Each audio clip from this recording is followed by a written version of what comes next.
Good morning, everyone. Good morning, good morning, good morning. Welcome back or welcome to Ready STEM Go 2024. If you missed yesterday, please make sure you catch our recordings because we actually had a blast. We had NASA, we had a panel, we had some awesome speakers, and today is going to be even better. So to get us started, just like when you attend an in-person conference, one of the best things is getting to know who's there with you. So I want everyone to go to the chat and I want you to begin typing where you are from and what age group of youth you work with. And then I'm going to count down and go 1, 2, 3, and we're all going to hit send and we're going to have a big waterfall of all of the states and programs who are here with us today. So go to your chat, put in where you're from, what age group you work with, and when I count down, we're all going to hit send so we can meet some folks from other areas, because that's one of the fun things about going to a conference is meeting people from different spaces. So you can share, you can ask questions, and you can get to know each other. And I'll give you a second to get that done. And today, while you're writing, I'll talk a little bit about the lineup. Again, we have some awesome presenters. We have the Center of Science and Industry, which is one of my favorite places, and I'll tell you about that in a minute. We've got a panel to talk about middle and high school youth and STEM. We've got some hands-on sessions. We have got a session that is centered around taking care of self. We are all in this field because we love youth, we love working with youth, and we love making sure that our youth have what they need. But sometimes we have to pause and take care of ourselves. So we have a session specifically on ways that we can take care of ourselves. And if you are a program lead, you can use some of these ideas to help your staff take care of themselves. So let's see where we're all from. And 1, 2, 3. Everybody hit send. Oh my goodness. We've got Ohio, North Dakota, Nebraska, Montana. Oh my gosh. We have got people from all over the US in this space right here today. And I just want to say thank you all for for showing up. This is a passion project of 5 states: Ohio, Vermont, North Dakota, Nebraska, and Illinois. We all come together to plan this event because we feel that all staff should have an opportunity to mix and mingle with others from across the country, just as if you were in an in-person event. So I just have to tell you guys this. I am so excited to do a little brief introduction for our open plenary today. I am originally from Michigan and I moved to Ohio. And, if you know anything about Michigan and Ohio, there's this big rivalry amongst their football teams. Well, people would say, well, why would you move to Ohio? And there were 2 reasons why. One, because Ohio's libraries have been in the top 3 in the country for several years. We have some of the best libraries, and that's one reason. The second reason is because the Center of Science and Industry, or known as COSI, has also been #1 in the country for, I want to say, maybe the past 3 or 4 years. It is hands down one of the best places to go and engage with STEM, not only for our youth, but COSI even does some events just for adults called COSI After Dark. And it is like a place where my friends and I go for a girls' night out. So with further ado, I want to introduce to you Amy Parker. And I think Amy has somebody here with her, and I don't know who, but I'm going to introduce Amy Parker and let her tell you a little bit about herself and share some of the wonderful things about COSI and STEM. Sure. Well, thank you, Sheila. Everything you said was very kind. And we appreciate it. And we do have amazing libraries here. We absolutely do. Welcome, everybody. My name is Amy Parker. I am from COSI in Columbus, Ohio. I have been at COSI for 27 years in and around the education world the entire time. And I do have a fellow COSI-ite here with me. Her name is Sarah Faust. There she is.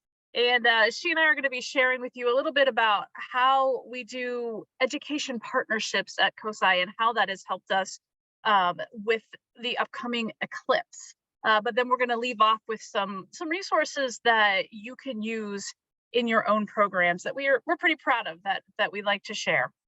So I'm going to let Sarah introduce herself, and then I'll launch into what we're going to talk about. So Sarah.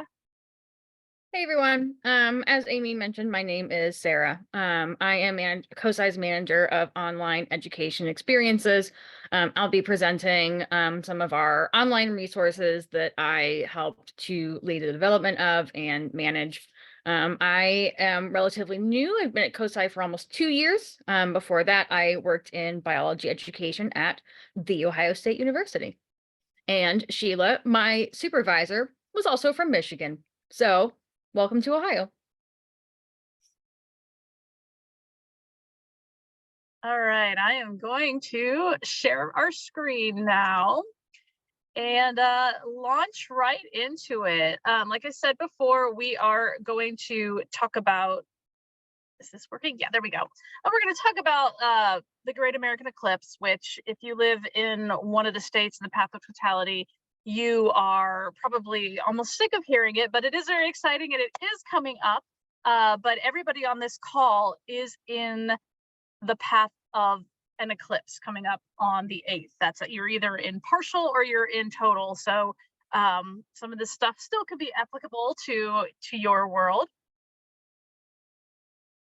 And I'm trying to advance. There we go. As you can see, we've already introduced ourselves.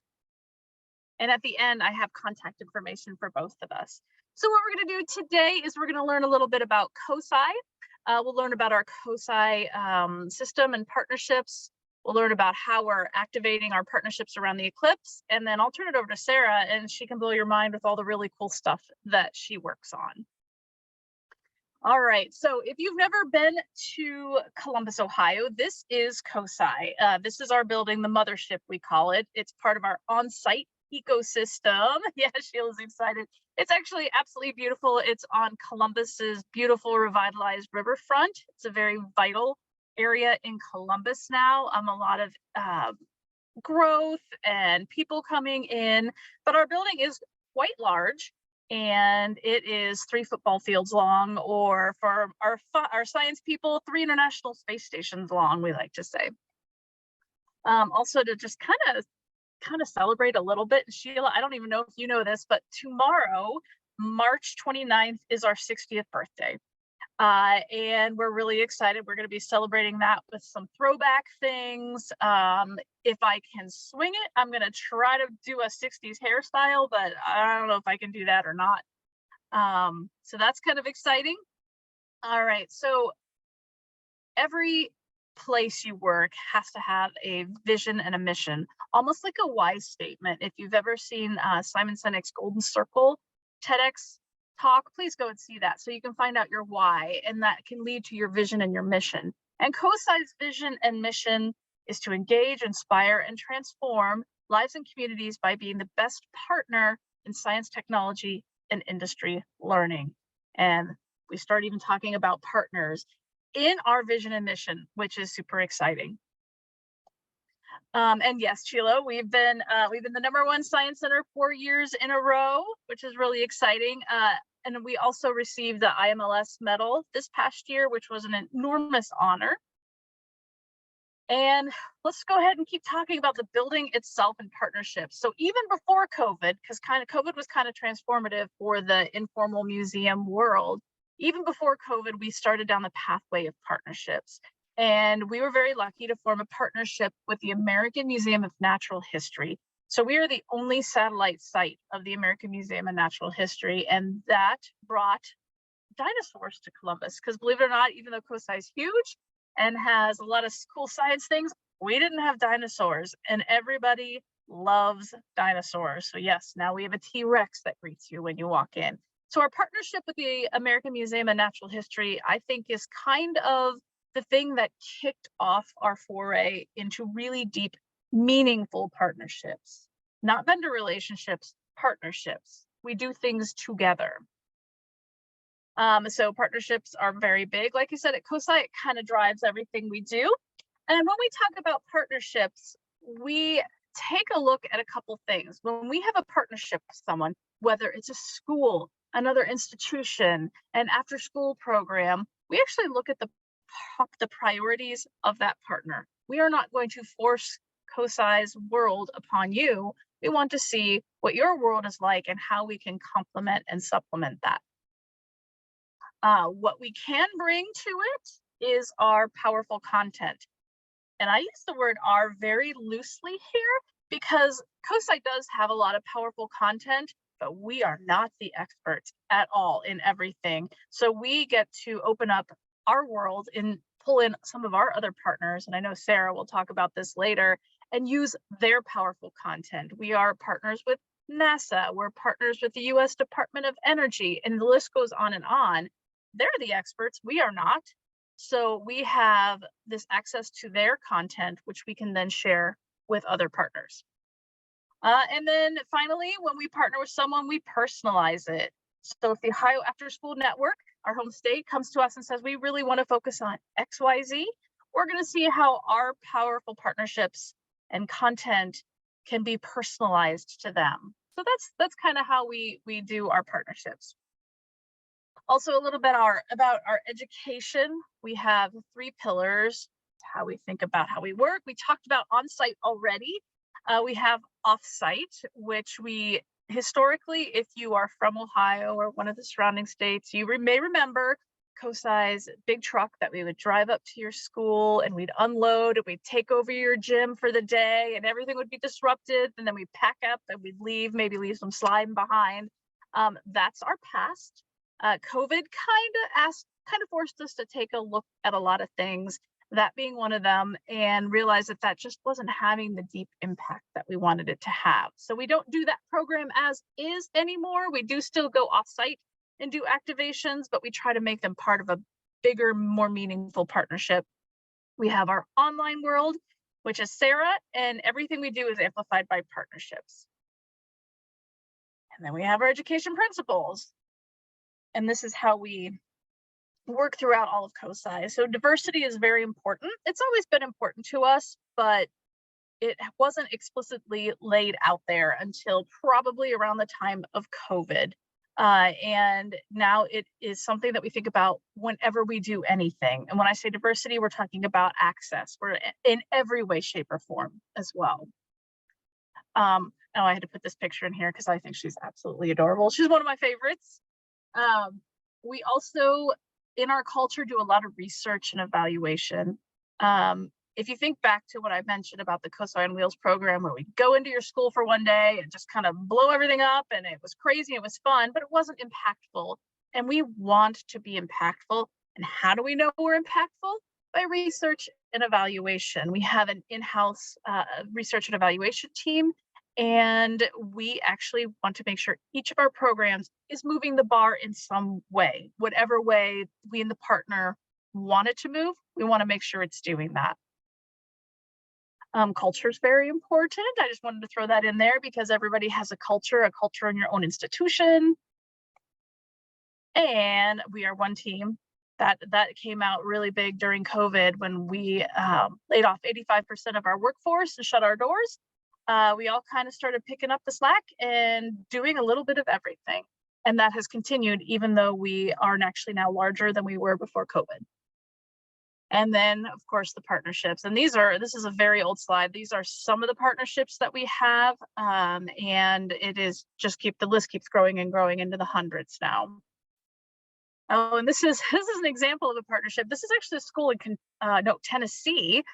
This is a partnership we have with Battelle, and we went down to Tennessee. There is one of Battelle's labs is down in Tennessee, so we partnered with them did some activities at schools, gave them our learning lunch boxes, which are science kits. And the gentleman in the white lab coat is our CEO.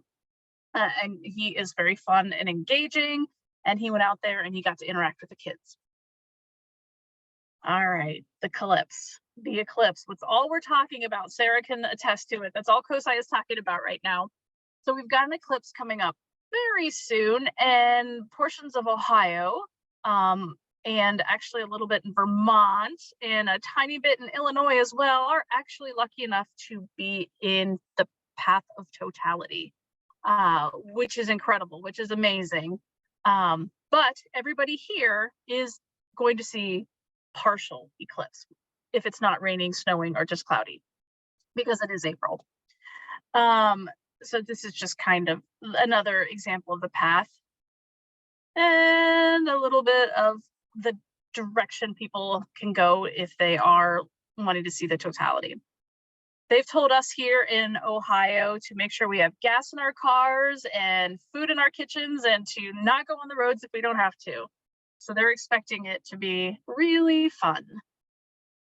All right, so what are we doing around the eclipse? So we're having an on-site experience here at COSI, but believe it or not, COSI is not in the path of totality. I think, and Sarah, correct me if I'm wrong, we are at 99.99995% here at COSI, but still we are in a central, very accessible area. So we are doing an activity out on a park that's right out in front of COSI. And we're going to be, we'll have tables, we'll have activities, we're giving out the solar eclipse glasses, we have partners coming in. Some of our partners with our on-site activity are Columbus Rexon Park, the city government. We have the mayor coming to this one as well. We have iHeartRadio and one of our local TV stations is partnering as well. And they're all intricately involved. They're not just showing up, they're working, and it's going to be a lot of fun.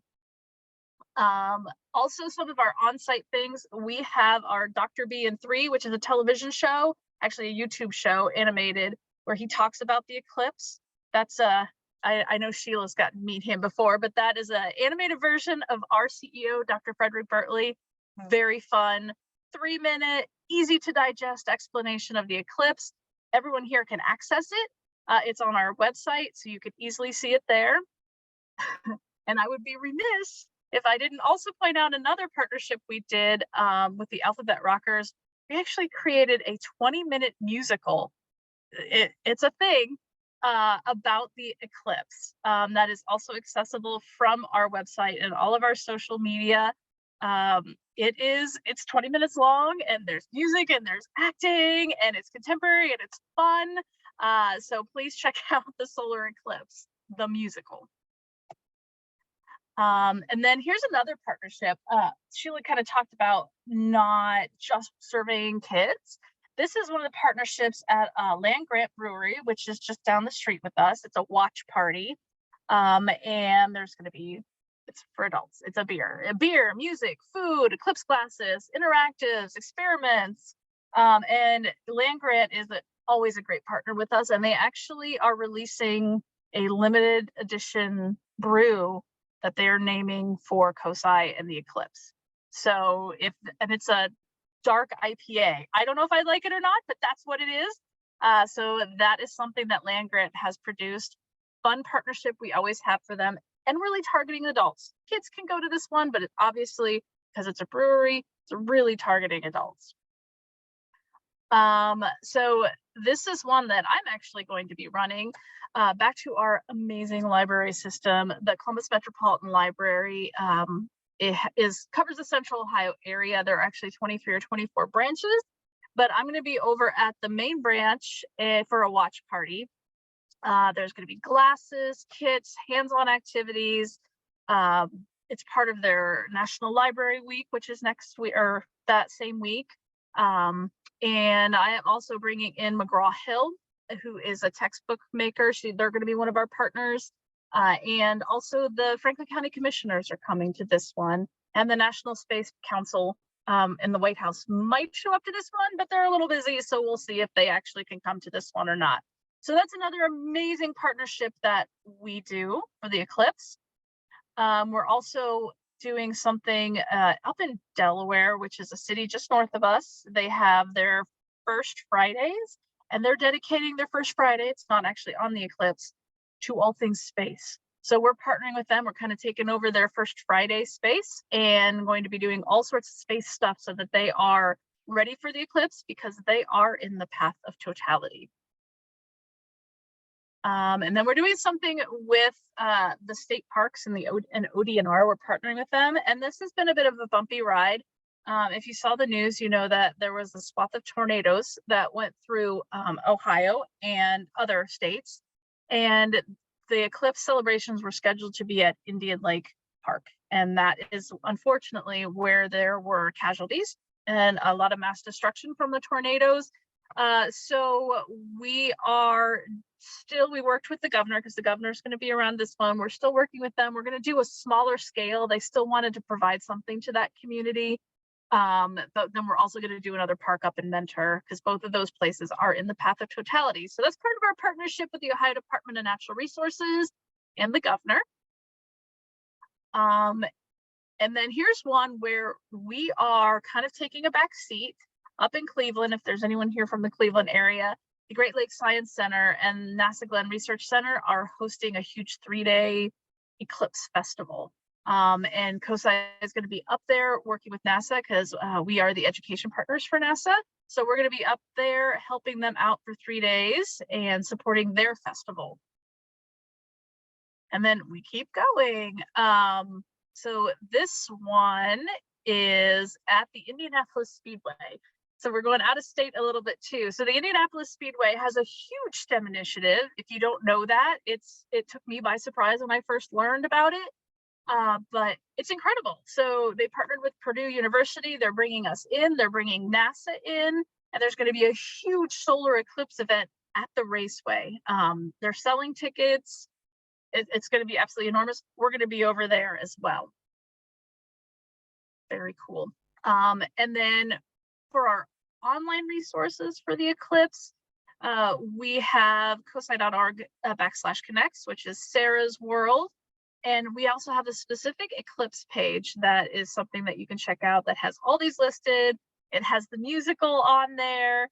But again, oops, that's Sarah's slide. I'll let her take over that in a minute. But that is just an example of how we really activate around partnerships. In this case, around the eclipse, which is super exciting.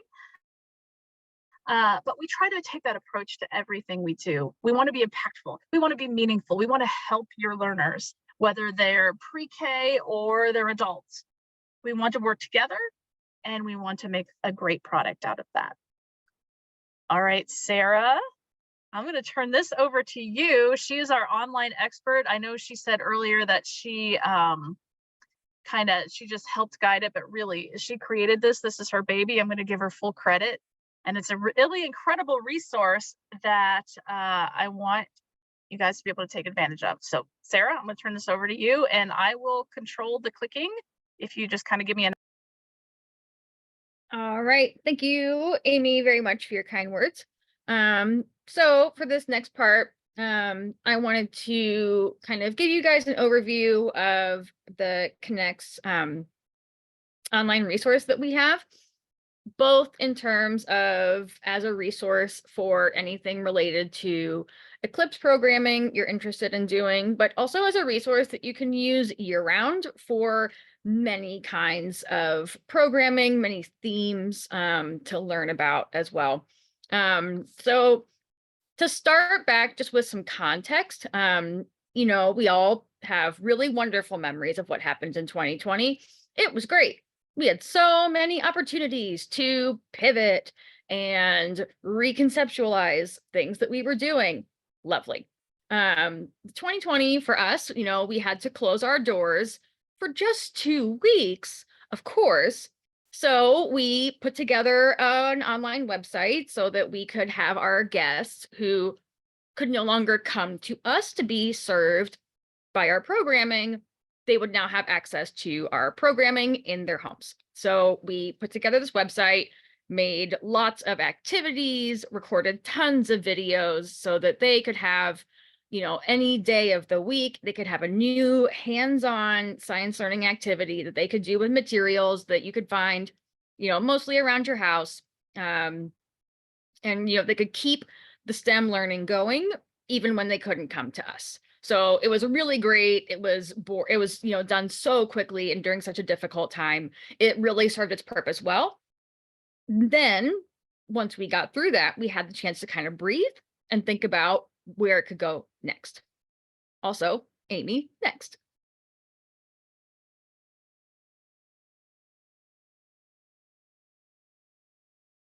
Oh, did I give you bad slides?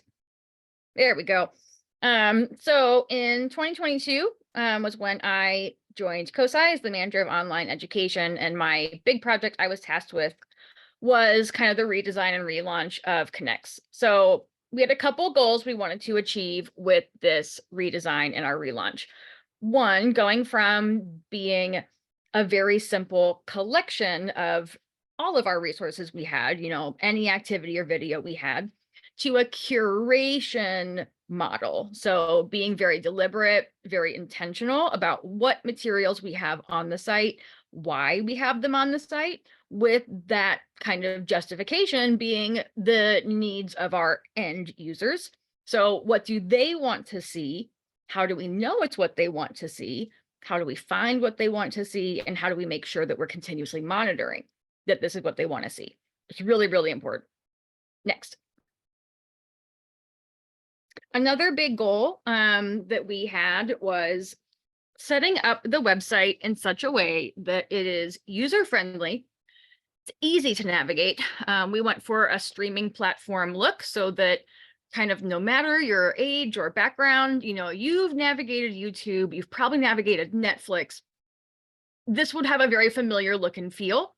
It also makes it inherently very mobile friendly. So whether you are able to access the internet through a laptop or a desktop, or you have your phone, it's going to work either way. Now, what we had the really cool opportunity to do was to structure the material in a way that by navigating the site, you're actually asking questions related to science learning. And then when you find kind of your search results, you're also answering those questions. So you're learning before you even actually do the activity or watch the video. We're providing context and framing to kind of prime people to have more impactful kind of learning opportunities when they engage with our resources. Next, please. Oh, and then I will never fix this slide. It's just always going to go with 3 being the last one. So like Amy has mentioned, partnership is really important for COSI. By redesigning the way we do Connects in terms of like our content curation in particular, it really lets us have this opportunity to not only feature COSI authored content on the site, it lets us seek out partner authored content. It lets us kind of really show this commitment to treating our partners appropriately as the experts in their fields. COSI is really great. We know a lot of stuff about a lot of scientific concepts and technology and strategy, but I don't know more about studying space than someone from NASA does. So we want them to be the experts. I don't know more about learning about ecosystems and conservation through exploring parks than someone like Rex and Park or ODNR does. So we want them to be the expert. We position them as the expert. We also really wanted to focus on community. So by featuring our partners as the experts, by promoting their content that's curated on our site, we're also focusing on Connects being, you could imagine like a wheel with spokes radiating out from it, or an interconnected web, but we want our users to initially come to Connects because maybe they know about COSI, whether they're fans or they just respect, our ability to curate high quality STEM learning opportunities.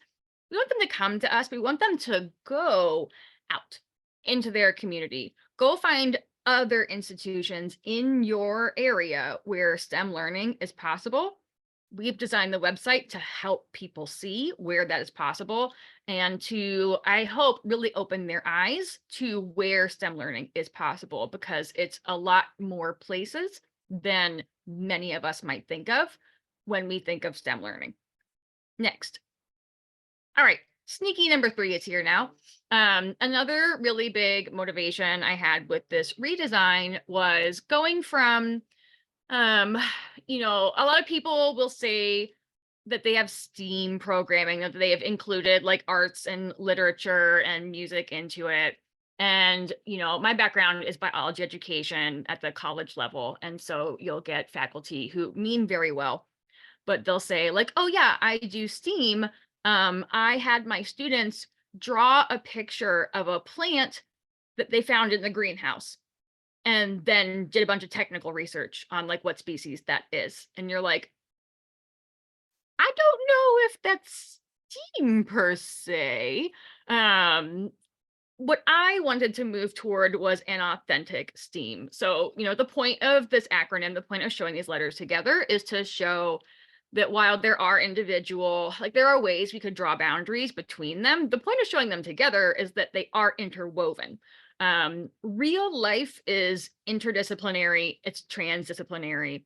So if we want authentic STEAM, we need to be showing ways where we can position the arts as one inherently valuable contributors of knowledge and ways of knowing, not simply recipients, you know, of scientific knowledge or technology, and not simply ways, convenient vessels for communicating scientific knowledge, like an illustration, for example.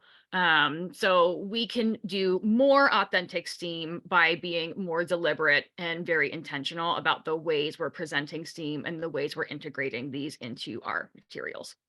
Next, please. So first I'm going to give you guys an overview of just how Connects works. So like I said, we totally blew up the basic just collection repository idea. So when we are organizing our content hierarchically, the top category, like the biggest category, we call a theme. These are broad, like I mentioned, they're interdisciplinary categories so that we can give authentic STEAM experiences. Next.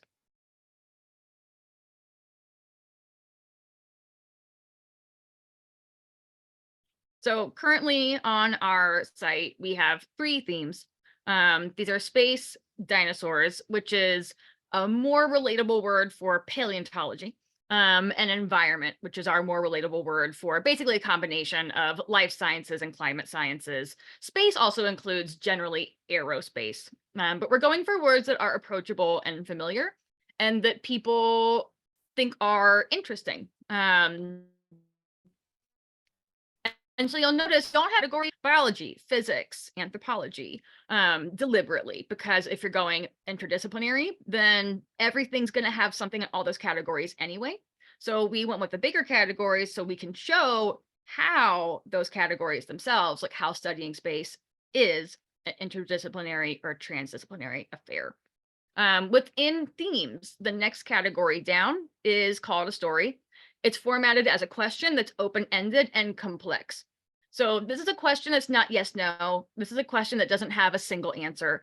This is a question that you could answer any number of ways correctly given the context or like the specificity of the answer that someone wants. And so this provides that context or framing. Then the content pieces we call experiences. So we have activities, we have videos, and we have places we recommend to go to visit. And then this is kind of where our curatorial lens really comes through and the navigation as learning comes through. Every experience in a story has to provide at least one answer to the story question that it is in. So we don't have any content on the website that isn't directly related to providing an answer to a question that is posed by someone while they're navigating. Next. So I'll walk you guys through an example and then remind you guys about our Eclipse page that we have next. So if we look at our homepage, you can see, again, it's very like I studied, several different streaming platforms to kind of pull together best practices, what are accessible features that will work with things like screen readers, for example, so that it will look nice and be inviting, but also is accessible for anyone who's navigating the site. So you can see on our top panel or on the side, we've got our 3 themes. So let's click on space. Next. So here's our space theme page. So we have kind of like a little hook to get people interested, to give them some ideas, some previews of what types of content we might find there. We have our stories, and if you were to scroll down past that, you would then see also our categories of experiences that we have as well. Next. So let's click a really simple one. How do we study space? That's an easy question, right? There's just one answer. Yep. There are so many ways to answer this question. These are involving technologies, systems, content knowledge that can be applied. These can be collaborations between people or organizations or departments. This can be historical methods we used to use to collect knowledge about space. It can be current methods that we use. So we can learn about how science, the core principles of science, of evidence-based inquiry, collecting data, analyzing it, that's always stayed the same, but our methods have changed. Our information we have available has changed and grown over time. Also, we can show people that the ways humanity has studied space have been, I think, maybe undersold in terms of just how technically masterful they were, just because they didn't involve things with like LED lights and buttons. So this is a chance to kind of dismantle maybe some unfair ideas about how well different people have studied space over time. Next. So another story we have is Who Studies Space? Within any theme, we'll always have the same 3 core stories, and then we'll add more. So we'll have how do we study space, who studies space, and why do we study space? So in Who stories, every activity, every experience provides at least one example of a specific named person and the nature of the work they do, or a career type more generally, or like a team or an institution who is involved in collecting this information. Next. So here's an example of an experience that answers both of those stories I just previewed. So like I said, an experience can provide at least one, ideally multiple answers to a story, and ideally multiple answers to multiple stories. So we have a couple examples in Ohio where you can go and visit these earthworks sites that were built by the Fort Ancient and the Hopewell Native American cultures. And these are really cool sites. One thing that a lot of people might not know about them is that in addition to some of these being, kind of like sacred ceremonial burial sites, many of these sites are built in such a way that a main point of one of the structures will align at a certain time of the year, such as a solstice or an equinox, with where the sun or moon will rise or set, like dead on, like not just kind of generally in the area, like dead on in the center, exactly in alignment with where this is happening. And if you think about this, that indicates that not only were they able to study the path of the moon and the sun through the sky, which have different lengths of cycles and are weeks or months long. So this would have taken years of documenting this knowledge. They also did technical expertise to engineer these structures to reflect their knowledge of where these processes were happening at particular times throughout the year. So really, really amazing to think about when they didn't have telescopes or satellites or any technology we have today, and they're still able to do this depth of study. Really, really amazing when you kind of take the time to sit down, unpack that, and appreciate that. Next slide, please. So another really important part of our map, like I said, is we wanted to have a really big focus on community. So our website has a map where our partners can show people who access our site where in currently Ohio we would like to expand. So if you have cool stuff, you should let me know. We like to show people where in Ohio they can go. For a lot of people in Ohio, coming to COSI is not always going to be a reality, and we're aware of that. So rather than just try to tell people, well, but you have to come to COSI for a good learning opportunity, that would be frankly unethical. We want people to not only be aware that there is high quality STEAM learning all around them, but even to be able to take pride in their local community for the resources that they have. So in particular for Ohio, we try really hard to make sure that we have things such as in like Northwest and Southeast Ohio, so that we don't have people with maybe already preconceived notions about what is or is not available, having it reinforced by blank spots on the map. We deliberately want to make sure that we're showing that representation and that we're valuing those partners in those areas who are doing really great work. Next, please. And so that kind of aligns with one of our mottos we like to have printed on our shirts, is that science is everywhere and for everyone. That includes STEAM learning, and we genuinely mean that. And that's why we show it on this map. Genuinely anywhere you are, you can find STEAM learning opportunities. You might just need a little bit of like help or inspiration to know what that could look like or how to make it become possible. Next, please. So like I said, we added a new story to our space theme. This is something that obviously it's relevant right now for the total solar eclipse coming up in April. But something that's really important to remember is that we have annular eclipses a lot more frequently. We will continue to have partial eclipses, and we will continue to have more total eclipses. They're also just a really neat phenomenon, regardless of whether one is happening anytime soon or not. So while this does support the upcoming event, this is meant to be perennial and to have value year round. So we'll continue to grow our resources here, especially in terms of being able to learn about and appreciate annular eclipses, which we see a little more regularly and a little more frequently. Next, please.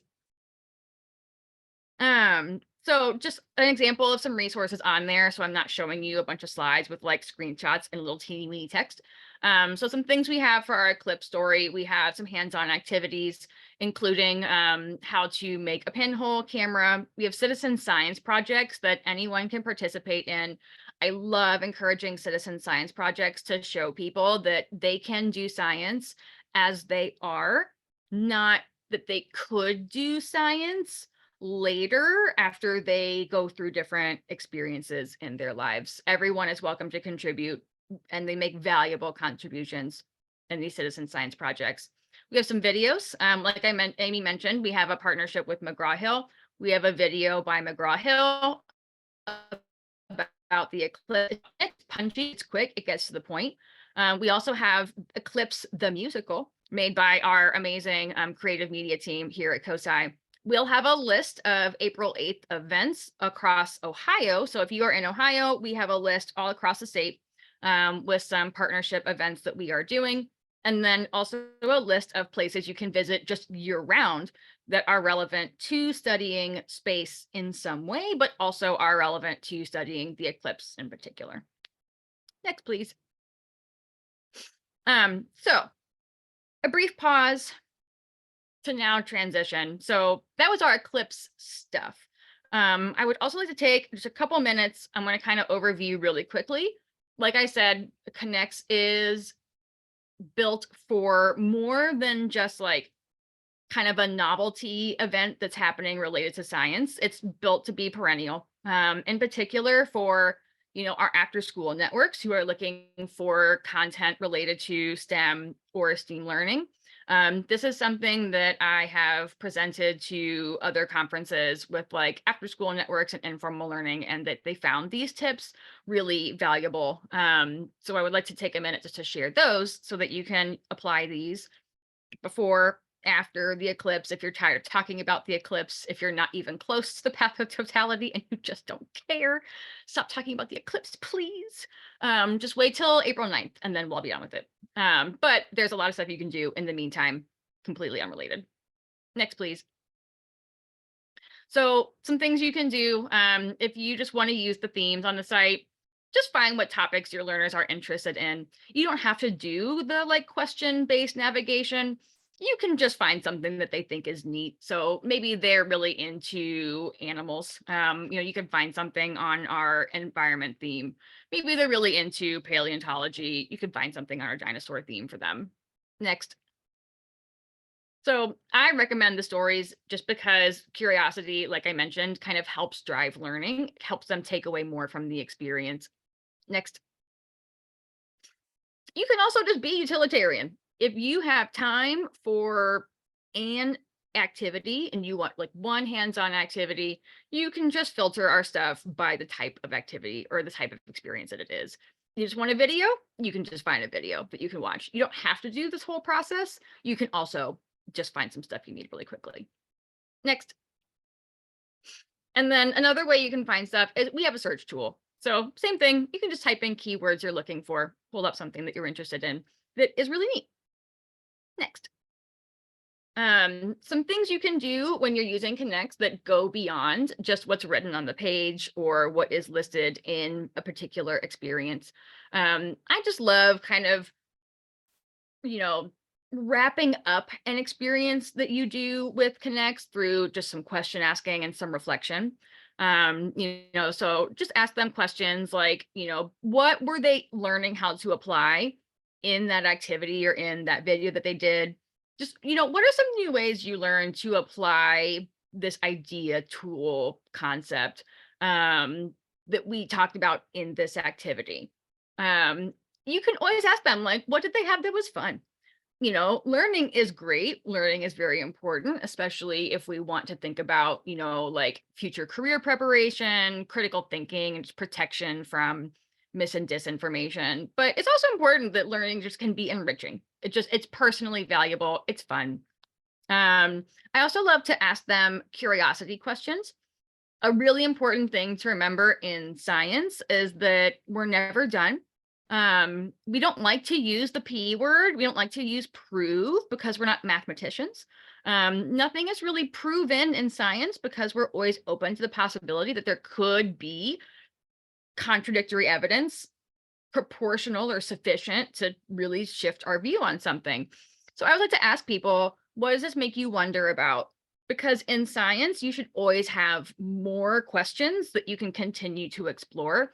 It's never a bad thing to have questions. It doesn't mean you didn't learn enough. It doesn't mean you don't understand enough. It just means you're thinking. It means you're ready for more science. Next, please. Some other examples. Amy, if you just hit next a couple more times, I think like 3. Yeah, we don't need to wait for me to do all these. So you can use our website to show that STEAM learning is everywhere. For example, you can take people to an art museum or have resources for a field trip, tell them to go to an art museum, help them look up things like family access passes or discount admission in particular, if that's a resource in your area. But you can ask them to do things like study art. Again, remember, art is a valuable both way of knowing, collecting, and presenting information. So you can ask them things like, what do you think the artist defines nature or space as? And ask them like, okay, if this is presented as a nature picture, a nature landscape, how do they define nature? By looking at what's in it and what's not in it. And if a really good one to ask them is tell them to look for people. Are there people in that naturalist painting or no? That's a really great way to get them thinking, because not all cultures agree on whether humans are nature or not. And art is a great way to see that. You can ask them to think about, what did this culture think about the night sky, which is space? What do they understood? What did they not understand? How did they feel about it emotionally? Were they awed, scared, inspired, curious, humbled? You can find all of that in art. Same thing for parks. You can ask them to think about questions about like, where might you do a study to learn something? How could you apply something that you observed here in the park to something that you might not think is connected, but like studying space? So biomimicry is a really great way to take something from the natural world and inspire the design. That's something you can do in a park just by observing natural processes there. Next. And then something else you can do is encourage users to just navigate on their own. Next. So ask them to do things like go to a story. Are they surprised by any one of the experiences that pops up? So in particular, like the Who study stories, were they surprised by an example of a career that popped up that they didn't think would ever be involved in studying space, such as a lava tube geologist who works down here on Earth? Is that weird? Maybe. Read more to find out why or why not. Next. So practicing communication skills. Is there something they were expecting to find as an answer to one of the story questions, but it was absent? Tell them to explain why. And if you want, tell them to email me so that they can practice their kind of critical thinking, their evidence-based reasoning, but also like their advocacy and just having their voice be heard and valued, especially in like a STEM context. Next. And then another really great thing is to help them reinforce belonging. So if they're seeing things that reflect maybe something about one of their personally held identities or a community that they come from, that can be something that's really valuable, because then that can help reinforce that sense of belonging. It can also be something local, so like their physical community. What is the coolest thing you found nearby that you didn't know about? And does it maybe like improve how you feel about your local community in terms of your connection like to science or STEAM or technology? Next. The end. And all right, thank you, Sarah. I am going to leave that up there for a second, but that was a whirlwind trip through COSI and some of the resources that we have. But we encourage you to visit our website, which is cosi.org, or shoot one of us an email. We're very happy just to chat, answer questions, form a partnership. And we also, I don't know, I'm going to stop sharing my screen. And are there any questions? I didn't see any in the chat, I don't think. There's no more questions. I just want to thank everybody. We had a lovely time being here, and I hope everyone learned something, and I hope you get to explore and experience more wonderful things today. But Sheila, I'm going to turn this back over to you. Thank you. Thank you. Thank you. Thank you. Thank you. Please, excuse me, jot down their emails. They are always open to answering questions. And if you do nothing else, go check out COSI Connects. One of my favorite pit stops when I've got the grandkids and it's raining and we can't be outside is to find cool things to engage in. And if you ever want to take a vacation to Ohio, you have to check out COSI and our libraries, because you will be amazed, because they are amazing.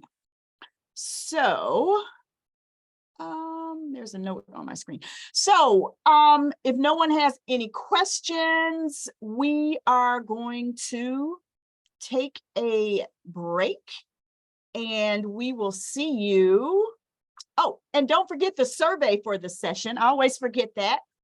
In order for us to plan this great event, we need your feedback.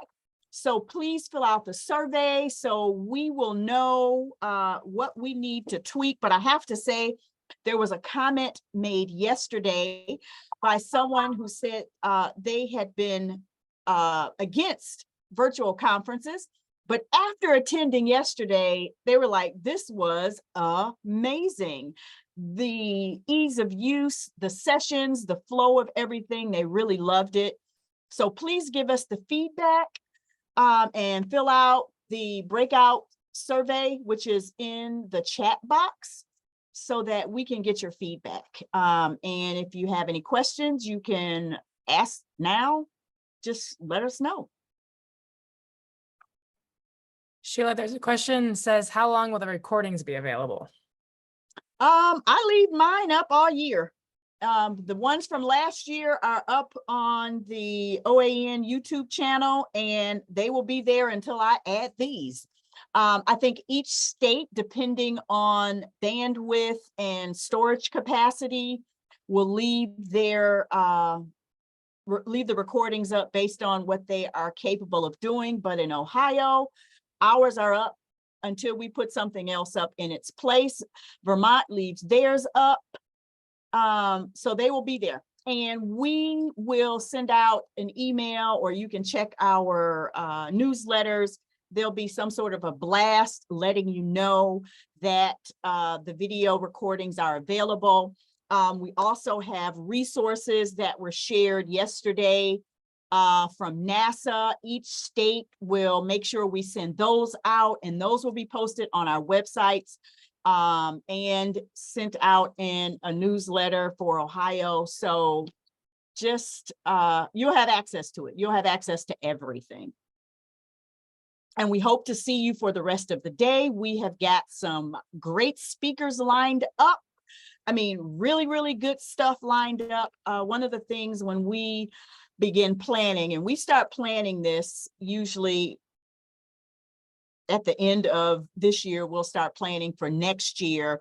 And we take great pride in trying to make sure that we bring to you information that's relevant, information that you and your staff can step away and go use right away. Woo! You're welcome, Liz. So glad to see you here from the Dayton Library, one of our partners in Ohio. So yay. The recordings can be found on each state's website. So you can go to Ohio, Vermont, North Dakota, Montana, Nebraska, or Illinois. All of us will have the recordings posted somewhere. For Ohio, it is on our YouTube channel. I don't know if anybody else wants to unmute and say where you keep your recordings. Same thing for Vermont on our YouTube channel, and we'll send out an email so you can all see where to find it. Okay. Yep, similar for North Dakota as well. And the recordings will be available on this platform to access for 2 weeks after the event. And then after that time, they will be available at each statewide after school network. Okay. And the link that you registered at is the link that Kristen was speaking of. And that link is also in the chat box. And Nebraska will link to other states' recordings on their website and in their newsletter. So you will definitely have access to the recordings and any resources that have been shared. And I would like to say, use the recordings as a staff development opportunity. Let your staff watch the recordings and then talk about what they've heard. This is a great way to bring in some staff development that's new and fresh and different from what you might typically do.